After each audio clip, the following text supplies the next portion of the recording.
के साथ, तो एक साथ आपको बताता हूं। सबसे पहला स्टॉक है टेक्समैको इंफ्रास्ट्रक्चर एंड होल्डिंग, जिसे टेक्समैको इंफ्रा कहते हैं। प्रमोटर्स का है 64.89% स्टेक, यानी कि 65% हिस्सा, और प्रमोटर्स पब्लिक से जाके और फर्दर शेयर्स एक्वायर करना चाहते हैं। दरअसल मंशा है वॉलेंटरली टेक्समैको इंफ्रा को डीलिस्ट करने की। तो दोनों एक्सचेंजेस जहां पे लिस्टेड है बीएसई एनएसई, ये कंपनी डीलिस्ट करने की तैयारी कर रही है। प्रमोटर्स ने बोर्ड को इन्फॉर्म करा है उनका इंटेंशन, और बोर्ड मीट है 10 फरवरी को। 10 फरवरी मतलब परसों, वेडनेसडे हो गया। वेडनेसडे को इस हफ्ते बोर्ड मीट होनी है इसी डीलिस्टिंग को लेकर। तो ये स्टॉक तो आज रडार पे रहेगा। हाँ, एक बात ध्यान रखिएगा, दिसंबर में ये स्टॉक था 35-38 रुपए के आसपास, 21 दिसंबर, और ये स्टॉक डबल से ज्यादा होके मूव कर चुका ऑलरेडी। पर खैर वैल्यू बहुत है इन कंपनीज में एडवेंस ग्रुप की, इसीलिए मैंने कई बार हाईलाइट भी करा है। टेक्समैको इंफ्रा को रडार पे रखिएगा। कंजर्वेटिव टारगेट है मेरे ख्याल से, ये अपर सर्किट वाला टारगेट नहीं है, लेकिन मुझे लगता है अच्छे गेन्स आए हैं तो फिर ट्रेलिंग स्टॉप लॉस के साथ अप्रोच करिएगा। सिर्फ इसीलिए तो मैं 20% सर्किट की बात कर देता।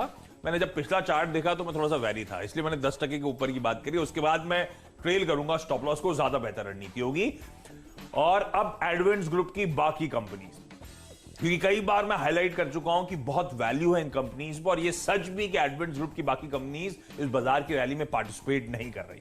शायद इसी रीजन से प्रमोटर्स ने वॉलंटरी डीलिस्टिंग की बात करी, और वो उसका रब ऑफ अब आपको सबको वैल्यू नजर आएगी बाकी कंपनीज में। दूसरी कंपनी है टेक्समैको रेल, या कई लोग इसे टेक्स रेल के नाम से जानते हैं। साल के हाईज 39 के, और वहां से 10 रुपए नीचे 29 पे ये स्टॉक चल रहा है इस समय। और साल के हाईज भूलिए, ये पहले 150 रुपए प्लस पे कंपनी कामकाज करने वाली आज 30 रुपए के नीचे आपको मिलती हुई नजर आएगी। और ये दरअसल फ्लैगशिप कंपनी ऐसी एडवेंस ग्रुप की, एडवेंस ग्रुप मतलब ये के बिरला ग्रुप की कंपनियां हुआ करती थी, फिर 3 में बटी, जिसमें से सरोज कुमार पोद्दार साहब के पास ये सारी कंपनियां आई, जिसे एडवेंस ग्रुप कहा जाता है। अब के बिरला ग्रुप खत्म हो चुका है, सिर्फ चंबल के नाम से चलता है वो, बाकी सारे अलग हो चुके थे। ये एडवेंस ग्रुप में जो सरोज कुमार पोद्दार की कंपनीज हैं, उनकी ये फ्लैगशिप एंटिटी है। 5 मैन्युफैक्चरिंग यूनिट्स हैं कोलकाता के आउटस्कर्ट्स में। 170 एकड़ पे ये सारे आपको यूनिट्स नजर आएंगे इस कंपनी के। इस देश की सबसे बड़ी वेगन मैन्युफैक्चरर है, 10,000 वेगन्स की एनुअल कैपेसिटी है। और ये कंपनी की consolidated order book 3900 crore rupees पे थी जब मैंने लास्ट इसको चैनल पे हाईलाइट कर रहा था, तब के आंकड़े हैं। डेट इक्विटी रेशियो महज 0.7 टाइम्स का, सब बढ़िया था। इस देश में हर 4 वेगन में से 1 वेगन जो है ना, टेक्समैको रेल वर्क्स के शेड से निकलती है। इस तरह की पकड़ है इसकी। इसको रडार पर रखना है 33 के टारगेट। ये सारे मैं बहुत एग्रेसिव टारगेट नहीं दे रहा हूं, मैं सब पे ट्रेल करना चाहूंगा। जुआरी ग्लोबल अगली कंपनी पर मैं कल देख रहा था, ये टी ग्रुप में चली गई। ये 5% अपर सर्किट वाला कैंडिडेट है, लेकिन शायद सर्किट टू सर्किट मूव करेगा, इसीलिए मैं स्टॉक को मेंशन कर रहा हूं। साल के हाईज 123 के, पहले इसने 250-300 के स्तर देखे हुए, और आज ये 90 रुपए के नीचे आपको ट्रेड करता हुआ नजर आएगा। जब मैंने हाईलाइट करा था तब ये वाकई वैल्यू इन स्टॉक्स में है, बाजार ने वैल्यू नहीं दी, इसीलिए शायद वॉलंटरी डीलिस्टिंग की बात सामने आई। बुक वैल्यू स्टॉक की 500 रुपए, और ये स्टॉक कहां खड़ा है देखिए। ये कंपनी पहले जुआरी इंडस्ट्रीज के नाम से जानी जाती थी, अब जुआरी ग्लोबल हो गई है। इस ग्रुप के सरोज कुमार पोद्दार के ग्रुप की सारी कंपनीज की क्रॉस होल्डिंग कंपनी के तौर पे भी, और खुद का गजब का धंधा है, जिसमें सबसे इंपॉर्टेंट रियल एस्टेट का है। मैसूर में मैसिव इंटीग्रेटेड टाउनशिप, दुबई में गजब का लग्जरी रेजिडेंशियल टावर बना रही है। प्रोजेक्ट्स हैं इसके गोवा में, जिसमें रेजिडेंशियल हाउसिंग, मॉल्स, दिल्ली में प्रोजेक्ट्स हैं जो तैयारी कर रही है कंपनी, जिसकी गजब का धंधा है। बुक वैल्यू तगड़ी, मुझे लगता है स्टॉक को रडार पर रखिएगा। कई लोग पूछते रहते हैं परफॉर्म क्यों नहीं कर रहा, मुझे लगता है बहुत बड़ा ट्रिगर मिला है इस पूरे ग्रुप को, शायद ये कंपनी अब गजब का परफॉर्मेंस दिखाए। जुआरी एग्रो अगली कंपनी है, चौथा स्टॉक है। नीरज जी चौथे पे आ गया, मैं 5 पे तो खत्म कर रहा हूं। जुआरी एग्रो अगली कंपनी है, लॉस मेकिंग है, और शायद इसीलिए पिटा हुआ स्टॉक है। FY20 के, लेकिन ध्यान रखिएगा टॉप लाइन थी 5,100 करोड़ रुपए, और इस समय इस कंपनी का मार्केट कैप है 400 करोड़ रुपए, 420 या 430 करोड़ रुपए, इस तरह का हाल है। अगली कंपनी जो है इस ग्रुप की वो है मैंगलोर केमिकल्स एंड फर्टिलाइजर्स। इसके लिए सबसे बड़ा किकर और ट्रिगर बना वो 450 किलोमीटर की कुछ दिन पहले मोदी जी ने जो पाइपलाइन इनॉग्रेट करी थी, वो नेचुरल गैस पाइपलाइन, मेरे ख्याल से वो कोच्चि मंगलुरु, इसी कंपनी के लिए वो एंड होती थी, मंगलुरु केमिकल फर्टिलाइजर, जिसके बाद बाजार इस स्टॉक को लेकर बुलिश भी हुआ था। चीजें बदल रही हैं, 65 तक के लेवल्स के लिए यहां पे अप्रोच करने के मौके। ये सारी वो पांचों स्टॉक्स टेक्समैको इंफ्रा की खबर के चलते सरोज कुमार पोद्दार ग्रुप की कंपनीज हैं, जिनमें कई लोग मानते हैं काफी वैल्यू है, शायद एक ट्रिगर बन जाए। हमारे लिए आज के ट्रेडिंग बेट्स हैं, ट्रेल करिएगा स्टॉप लॉस अगर गेन्स बढ़िया वाकई दिन के दौरान मिलते हैं।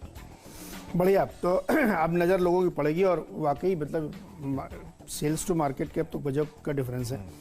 तो अब मेरे जो 5 स्टॉक्स हैं शुरुआत में मैंने तो रिजल्ट के आधार पर चुने हैं। टानला प्लेटफॉर्म्स पहली कंपनी है और क्या दमदार रिजल्ट्स कंपनी ने पेश किए हैं। तीसरी तिमाही में इनके जो कुल आमदनी है इनकी वो करीब 21% बढ़ती हुई दिखी है, 650 करोड़ रुपए वहाँ पे हैं। और प्रॉफिट परसेंटेज में छोड़ दीजिए, ये समझ लीजिए 93 करोड़ का प्रॉफिट आया है, क्योंकि ये किसी ज़माने में शायद बहुत कम 68 लाख प्रॉफिट होता था, वहाँ से बढ़ के 93 करोड़ आया। ये इस कंपनी ने दरअसल पूरे अपने आप को ट्रांसफॉर्म किया। इनका नाम भी पहले टानला सॉल्यूशंस था, अब ये टानला प्लेटफॉर्म्स हो गए हैं।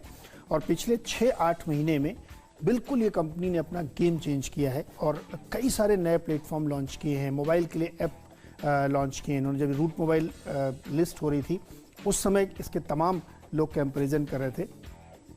एबिटा में आप देखिए 99% की साल दर साल इसमें ग्रोथ देखने को मिली है।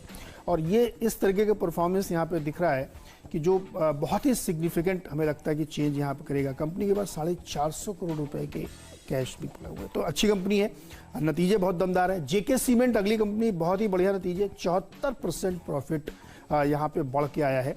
और जो रेवेन्यूज़ में है उसमें करीब 25% की ग्रोथ देखने को मिली है। एबिटा में 55% का उछाल है और मार्जिन भी 19.7 से बढ़ के 24.6%। तो ये ज़बरदस्त नतीजे। सीमेंट से आउट परफॉर्म किया पूरे सेक्टर ने। एक और इसी सेगमेंट की छोटी कंपनी मंगलम सीमेंट को आप देखिए, यहाँ पे जो आमदनी है उसमें 10% की ग्रोथ है, 350 करोड़, और मुनाफा डबल 12 करोड़ से बढ़ के 37 करोड़ हो गया है। तो मंगलम सीमेंट के भी बहुत ही दमदार नतीजे यहाँ पे देखने को मिल रहे हैं और काफ़ी इंप्रूवमेंट सीमेंट सेक्टर में। और ये सिलसिला भी सीमेंट के लिए आगे भी चलने वाला है, क्योंकि इंफ्रास्ट्रक्चर के जो सरकार ने खर्च करने के ऐलान किए हैं उसमें cement, steel, non ferrous ferrous सारे तरीके के मेटल्स, एलाइड इंडस्ट्री, सबको बड़ा फायदा होगा और उसके ये रूट्स आपको दिख रहे हैं। वीआरएल लॉजिस्टिक्स ने भी नतीजे पेश किए, 28% की ग्रोथ के साथ 570 करोड़ की आमदनी और करीब 29% के बढ़त के साथ 30-40 करोड़ का प्रॉफिट है, 39 करोड़ 73 लाख का प्रॉफिट आया है। और कंपनी ने बाईबैक की घोषणा की है कि जो इसका जो प्राइस है वो 300 रुपये पर शेयर रखा गया। हालांकि साइज़ बहुत बड़ा नहीं, करीब 2% के आसपास इक्विटी ये लेंगे, 60 करोड़ रुपये खर्च करेंगे, लेकिन 50% यहाँ से ऊपर ले जाते हुए करीब ये कर रहे हैं। मैं वीआरएल लॉजिस्टिक्स की बात करूँ, वीआरएल लॉजिस्टिक्स दिखाइए डॉक्टर साहब। मंगलम सीमेंट दिख रहा है डॉक्टर साहब हमें, डायरेक्टर साहब वीआरएल लॉजिस्टिक्स दिखाइए, यहाँ पे बाईबैक की खबरें हैं। पांचवा स्टॉक दिखाइए अब, गुजरात गैस की मैं बात कर रहा हूँ और यहाँ पे करीब 12.5% की ग्रोथ, 2900 करोड़ का रेवेन्यू और 100% की ग्रोथ के साथ 400 करोड़ का प्रॉफिट।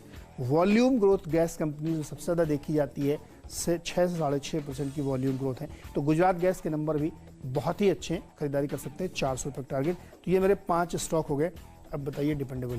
सॉरी, एक सारे बोल दिए मैंने, कड़ी एक ही थी इसलिए मुझे बोलना पड़ा। अब मैं फार्मास्यूटिकल फोकस कर रहा हूं। आज सरोज कुमार पोद्दार ग्रुप की कंपनीज थी, उस डेवलपमेंट की चलते डीलिस्टिंग की और बाकी लार्जली सब फार्मास्यूटिकल हेल्थ केयर। कि आज मेरे ख्याल से अब ये हफ्ता टसल वाला होना है बुल्स और बियर्स के बीच में, तो जरा सेफ्टी की पॉकेट पे फोकस करिएगा। लेकिन सब में टेलविंड है इसलिए मेंशन कर रहा हूं। डिपेंडेबल के तौर पे है जीएसके फार्मा, 1800 रुपए के साल के हाई, 1430 रुपए पे स्टॉक इस समय कामकाज करता हुआ और फार्मास्यूटिकल ऑफ हाई ट्रेड कर रहा और रिजल्ट गजब के दे दिए इस कंपनी ने। बहुत स्ट्रॉन्ग ग्रोथ है रेवेन्यूज और मार्जिन्स में, कंपनी की सेल्स वापस रिबाउंड हुई है और मोमेंटम स्ट्रॉन्ग। आय में 10% का उछाल, इबिटा 65% का जंप, 16% के मार्जिन्स बढ़कर 24%, 800 बेसिस पॉइंट्स का इंप्रूवमेंट, 661 करोड़ के घाटे के सामने 156 करोड़ का मुनाफा। हालांकि डीएसके फार्मा घाटा थोड़ा सा एबरेशन लगता है, पर वो घाटा पिछली बार इसीलिए हुआ था क्योंकि उन्होंने कुछ राइट ऑफ्स लिए थे, जिंटैक और रैनिटिडीन मेरे ख्याल से दवाएं थी जिनके लिए राइट ऑफ्स लिए गए थे, इसीलिए वो एबरेशन था। तो घाटे पे फोकस मत करिए, इसलिए मैंने ऑपरेशनल नंबर्स पे फोकस करा। नंबर्स वाकई स्ट्रांग है और आजकल जिसकी चलन है ना वैक्सीन और रेस्पिरेटरी ड्रग्स, ये वो कंपनी जिसकी सबसे तगड़ी पकड़ है इन स्पेसेस में। सिप्ला भी रेस्पिरेटरी में और जीएसके फार्मा भी। 1470 तक के टारगेट्स के लिए यहां पे अप्रोच करें, लेकिन ये उस पेडिग्री की स्टॉक्स है। गिरावट में मुझे लगता है सेक्टर पे बेट करना है लॉन्ग टर्म के लिए, आज से स्टेबल अच्छी कंपनीज, तो उसके लिए भी बेहतर हो सकती है। लेकिन आज ट्रेडिंग 1470 के टारगेट्स। डिपेंडेबल के तौर पे मेरा स्टॉक है ब्रिटानिया, और ये पूरा स्पेस जो था वो अंडर परफॉर्मर था, लेकिन रिजल्ट के आधार पे इसको लिया है। उम्मीद से बेहतर इन्होंने रिजल्ट पेश किए। हम लोगों के जो एक्सपेक्टेशन थे कि 425 करोड़ का प्रॉफिट आना चाहिए, वो दरअसल 450 करोड़ का आया है। और रेवेन्यूज जो हमें उम्मीद थी लगभग वैसे हैं, या स्लाइटली उससे 20-30 करोड़ आप कम कर सकते हैं, लेकिन एबिटा लेवल में शानदार ग्रोथ है। 650 करोड़ की उम्मीद थी, 612 करोड़ आया है, और मार्जिन में इंप्रूवमेंट हुआ है 17.8 से बढ़कर 19.3% है। तो मैं इसको इसलिए ले रहा हूँ कि उम्मीद से बेटर रिजल्ट हैं, और ये स्पेस यानी एफएमसीजी वाला जो है इसने परफॉर्म नहीं किया पिछले 1-2 महीने में, तो हमें लगता है कि अब इसकी बारी आने वाली, इसलिए ब्रिटानिया में खरीदारी करके चल सकते हैं। 3541 पर ट्रेड करा 3600 के लक्ष्य के साथ। हाँ, तो ब्रिटानिया तो have a cracker of a day, have a nice time, और क्या था एक और, have a good day. Good day. Break ले रहे हैं, ब्रेक के उस पार लौटेंगे और बताएंगे अगले स्टॉक्स।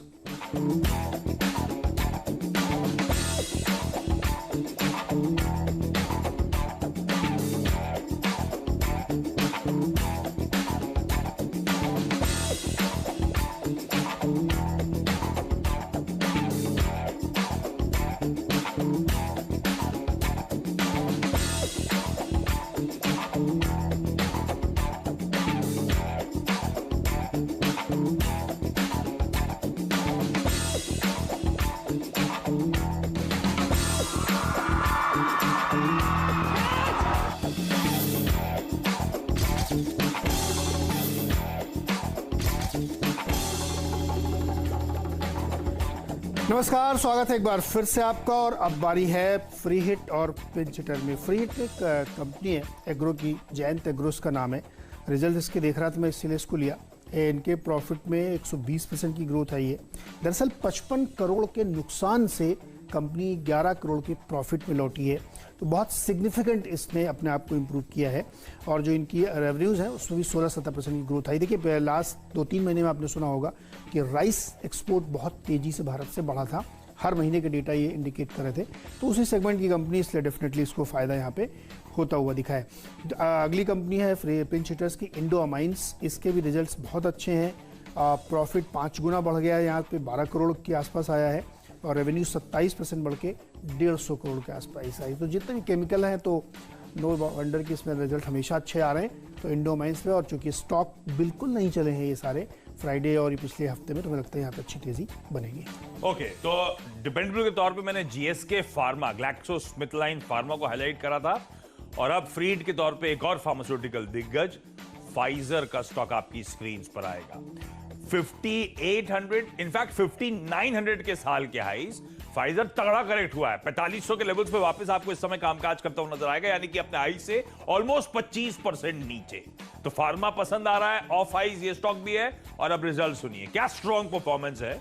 रेवेन्यूज वापस पिकअप हो गए, इस क्वार्टर में 10% का उछाल, मार्जिन इंप्रूव हुए, एबिटा 47% का जंप, मार्जिन 24 से बढ़कर 33%।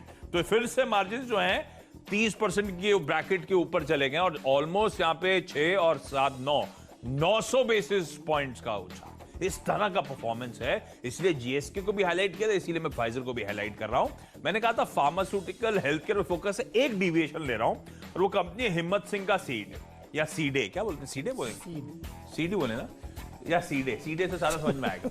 हिम्मत सिंह के सीडे 165 के साल का है। इसके नंबर्स बहुत अच्छा है, इसलिए मैं कैलकुलेशन ले रहा हूं। टीम में आए 2-3% बढ़ी, यानी कि रिकूप कर गए पिछले साल के नॉर्मल ईयर से। अब इस बार बीटा, लेकिन उसके सामने 35% का जंप, मार्जिन 560 बेसिस पॉइंट्स का उछाल, और 2-3 करोड़ का मुनाफा पिछले साल से बढ़कर 45 करोड़ रुपए पे पहुंच गया। सिर्फ इसीलिए स्टॉक को हाईलाइट कर रहा हूं, गजब के नंबर्स हैं आज ट्रेडिंग बेट के तौर पे। 152 के टारगेट्स। क्विकली छोटा सा ब्रेक, ब्रेक के उस पर हम दोनों के पावर प्लेस और टीम का एक क्विक रैप अप।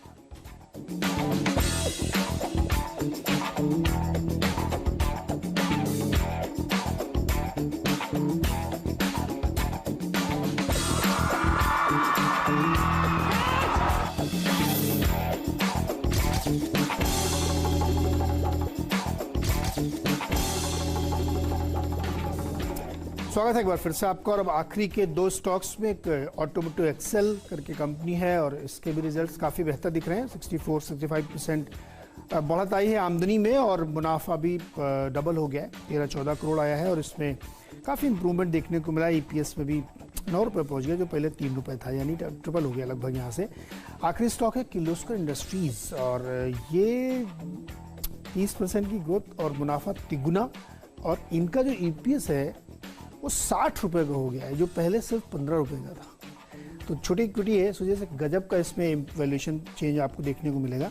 इस स्टॉक पर उड़ा रखिए 1000 रुपये के आसपास के लक्ष्य चाहिए। तो फार्मा और हेल्थ केयर की बात करती, फार्मा तो हो गया जीएसके फार्मा और फाइजर, अब हेल्थ केयर पे फोकस। पहली कंपनी है फोर्टिस हेल्थ केयर।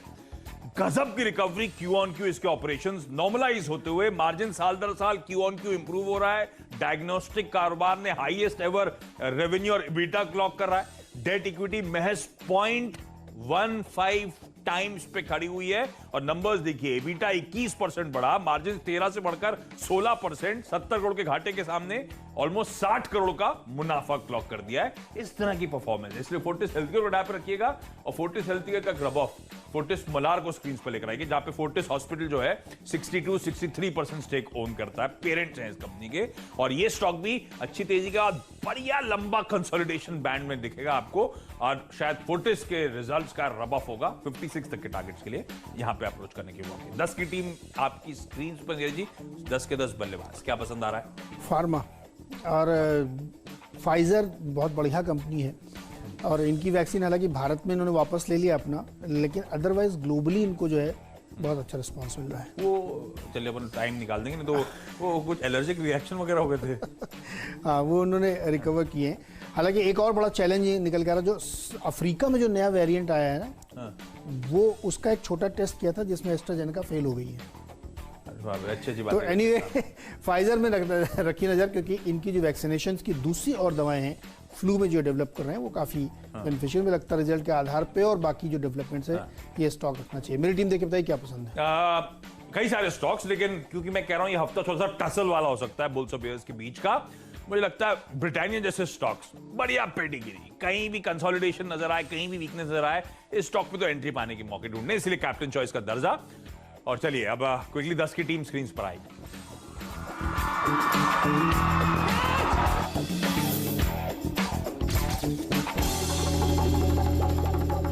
ओके, 10 के 10 बल्लेबाज आज फिर से, और शुरुआत करी थी सारे के सारे एडविंस ग्रुप स्टॉक्स के साथ, सरोज कुमार पोद्दार ग्रुप की कंपनीज। टेक्समैको इंफ्रा, जहां पे इस वेडनेसडे को बोर्ड मीट है, वॉलंटरी डीलिस्टिंग करने की तैयारी, और उसी के चलते इस ग्रुप की बाकी कंपनीज में बाजार को अब शायद वैल्यू नजर आती हुई नजर आए, और है वैल्यू, चल नहीं रहे स्टॉक ही मैं मानता हूं। टेक्समैको रेल, जिसके रेल वर्क्स का इस देश में हर 4 वैगन में से 1 वैगन का डब्बा इस कंपनी का, इस तरह की पकड़, 4000 करोड़ रुपए की ऑर्डर बुक। जुआरी ग्लोबल, गजब का बिजनेस, होल्डिंग कंपनी इस ग्रुप की, और बुक वैल्यू पर शेयर है 500 रुपए का। जुआरी एग्रो, इसको रडार पर रखना, और बैंगलोर केमिकल्स एंड फर्टिलाइजर्स, ये दोनों भी सरोज कुमार पोद्दार ग्रुप की कंपनीज, और मुझे लगता है सब में एक अच्छा ट्रैक्शन, एक अच्छा मोमेंटम बनेगा। फार्मास्यूटिकल्स में 2 स्टॉक्स थे, डिपेंडेबल के लिए लिया मैंने ग्लैक्सोस्मिथक्लाइन फार्मा और उसके बाद फाइजर, दोनों ऑफ हाइज ट्रेड कर रहे हैं और दोनों के नंबर्स बहुत स्ट्रांग, और मेरा मानना है फार्मास्यूटिकल एज अ पॉकेट शायद आज आउट परफॉर्म करे। हिम्मत सिंह का सीट इसीलिए सिर्फ क्योंकि नंबर्स अच्छा है, उस नंबर्स पे एक शार्प रिएक्शन एक्सपेक्टेड है, और पावर प्लेस के तौर पे फोर्टिस हेल्थ केयर अपने स्ट्रांग सीक्वेंशियल नंबर्स के चलते, और उसका रब ऑफ शायद आपको नजर आएगा फोर्टिस मलार में, इसीलिए इस कंसोलिडेशन बैंड से शायद ये स्टॉक अच्छी तेजी दिखाता हुआ नजर आए, इसीलिए इसको पावर प्ले का दर्जा दिया है। क्विकली मेरी टीम ने डाली हो यहाँ पे खरीदारी पे पूरा फोकस और रिजल्ट्स का सबसे बड़ा आधार है टानला सॉल्यूशंस। जैसा मैंने शुरू में कहा था, नतीजे बहुत बढ़िया है, कंपनी ने अपने आप को ट्रांसफॉर्म किया, कई सारे टाइप्स किए हैं, इसके साथ ही जेके सीमेंट, मंगलम सीमेंट के भी नतीजे बहुत बेहतरीन है, और इंफ्रा पुश की वजह से आगे भी अच्छे रहेंगे। वीआरएल लॉजिस्टिक्स के न सिर्फ नतीजे अच्छे हैं, 300 रुपये पे इस पर बाईबैक भी दिया गया। गुजरात गैस के वॉल्यूम बढ़ने के साथ साथ प्रॉफिट और रेवेन्यूज में अच्छी ग्रोथ देखने को मिली। ब्रिटानिया ने उम्मीद से बेहतर नतीजे पेश किए हैं और ये अंडर परफॉर्मर रहा है एफएमसीजी सेगमेंट, हमें लगता है नतीजों के बाद इसमें मोमेंटम देखने को मिलेगा। फ्री हिट के तौर पे यहाँ पे लिया है मैंने जयंत एग्रो, अच्छे नतीजे, इंडियन अमाइंस अच्छे नतीजे, और साथ ही अंत में 2 स्टॉक है किर्लोस्कर इंडस्ट्रीज और ऑटोमोटिव एक्सेल्स, इन्होंने भी उम्मीद से बेहतर और बहुत शानदार नतीजे पेश किए। कई कंपनियों ने तो घाटे से मुनाफे में आ गई हैं, वो भी एक बहुत बड़ा ड्राइवर इनके लिए होगा।